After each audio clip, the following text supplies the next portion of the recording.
நம்ம வீட்லயாக்கா தம்பி அம்மாவா அப்போ ஐயா அம்மா மட்டும் ஆக்கிட்டு வச்சுருந்தாங்க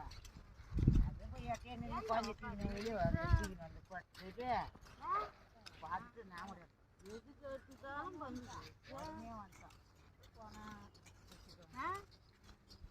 போய் அவங்க ஏழங்க போடுறாங்களே எனக்கு வர சொல்லுங்க ஃபோன் போடுங்க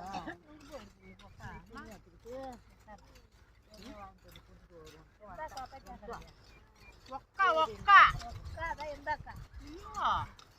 ఎందాక சொன்னா ஒரு அக்கா இருக்குது ஒரு அக்கா இருக்கு அப்புறம் நான் பக்கத்துல இந்த அக்கா இல்ல மூளா யாமோவ